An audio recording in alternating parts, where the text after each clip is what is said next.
Hello there, I'm Alexander Turnnbull, celebrity stylist, and I'm here today with my friend Sonia, and I have a little surprise for her today. In the box is a new wig that she's never ever seen. Okay, so inside here, what I'm going to do is I'm going to get this wig and I'm going to show you 3 different styles that you can do at home with this wig. This is an Angelica in Plumberry Jam. Would you like to have a look?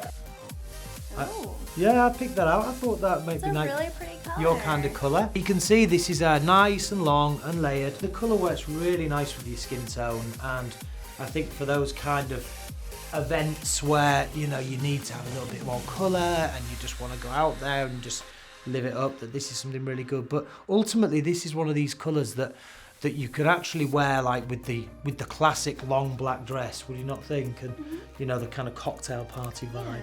Wig cap secured, wig about to go on. How do you apply a wig? Okay, so this is called a partial mono. So if you see here, okay, everywhere where you see this looks like scalp when you turn it over, and across here looks like a parting. Okay, so that's what you call a partial mono. I hold it like this, knowing that this is where the parting is. The highest ridge here, okay, where this is high, I want that to line up with the bridge of the nose. So I will pop that forward. Then I just ease one hand back to the nape of the neck. And then I'm going to use my friend the mirror, okay, just to come out there. And it's always good when you're putting a wig on to start very far forward, okay, start far forward and you then can bring it back. So I've been working in this industry many years, and people who necessarily have lost their hair and lost their hair for good, a big question that I get is where's my hairline now? So what I tend to say is put your little finger against the eyebrow here, and where your finger stops here should be where your hairline starts. That is generally rule of thumb. Okay, so then I'm just gonna move this back. So I'm taking my brush, which we have these brushes, by the way. It's a René of Paris brush, so this is actually just ready just for wigs. And what I'm doing is sometimes when a wig will come out of a box, it can be a little bit box fresh, where it just wants brushing through. This is a protective styling spray, so it does one of 2 things. It protects and it puts a protective film on there from the elements, and it also enables us to style slightly as well. So I'm taking this, and just less is more with products. I'm keeping this away from the roots because the root is nicely set in there, and it's just these hairs around the bottom. Another thing which I need is a wide tooth comb. Okay, great product, just to be able to run that through and get this separation within the hair. And there we have look 1. Or you could start messing it around like this and be fun with your wig and be free with your wig. And at the end of the day, this is an extension of yourself, like your own hair. All right, so you can just get yourself in there. And I think that looks great. Granted, she might not be going to do the weekly shop like this, but certainly for a music video or a kind of rock video or some of the things that I know that Sonia does, dressed in the right stuff, it could look wicked, just really dressed up like that. So bringing to me my second look. Is it me, but does this feel a little bit Bridget Bardot? Based on that, I'm going to start getting a little bit of height of the roots. I'm not doing anything that you couldn't ordinarily do. Now this is just a little bit of back comb in there. You don't need to do too much. A big question, will back comb damage my wig? Well, another question for you, would back comb damage your hair? To a certain extent, yes. So you don't do too much. We don't really need to do much. We're literally just putting a little bit of a tease in there.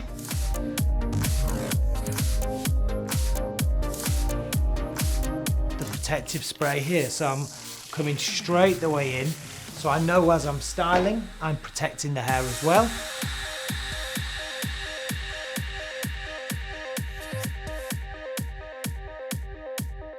Getting out a soft brush now, okay, and I'm just gonna brush this over into place to give us this lovely Bridget Bardot body up top.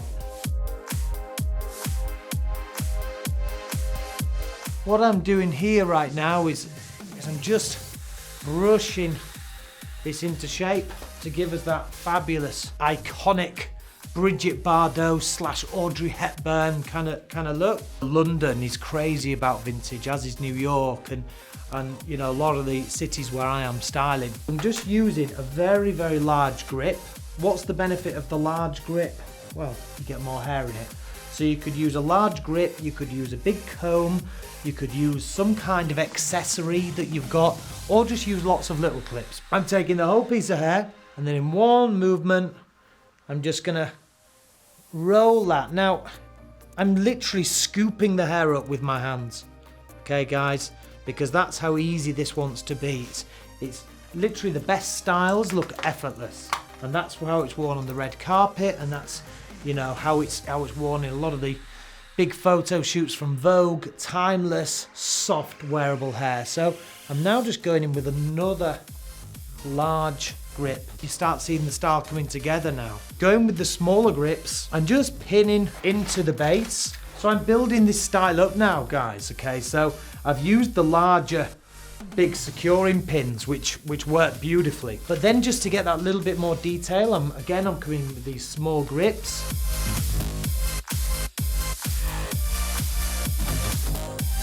Now I've been able to take the big securing pin out there. That just held that in place for me. Now we're getting to the final detail of this up style. Leaving some bits forward is really beautiful because it gives that soft kind of cascading feel to the hair. I have kind of one product that does it all. Our ROP, which stands for René of Paris, and this is the protective holding spray. That's style number 2.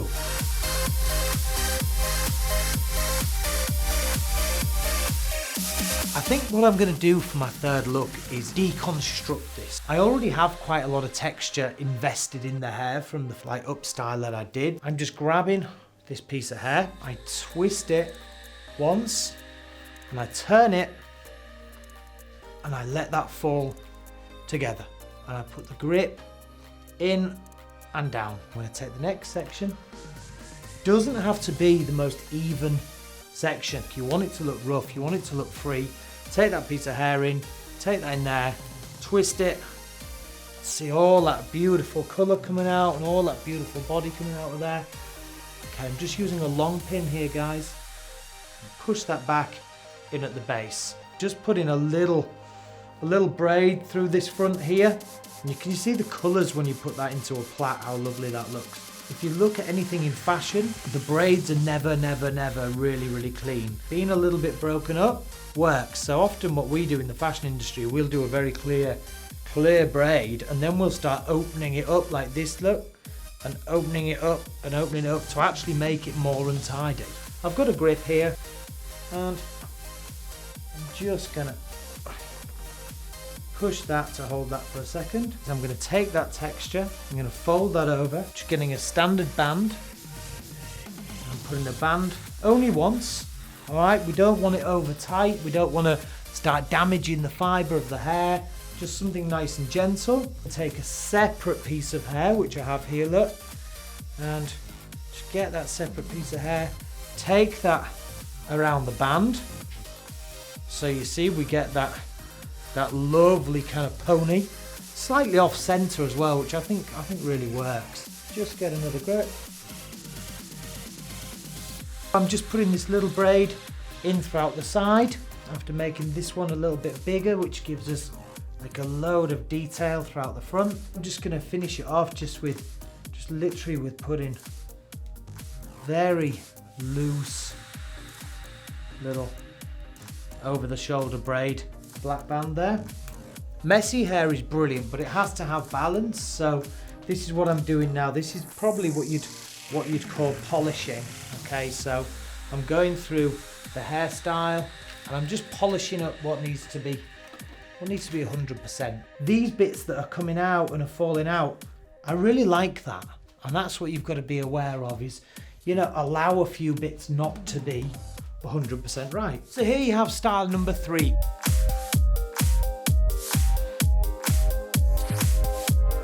I hope you enjoyed these 3 styles. Please join us for the next 3 styles on the next wig.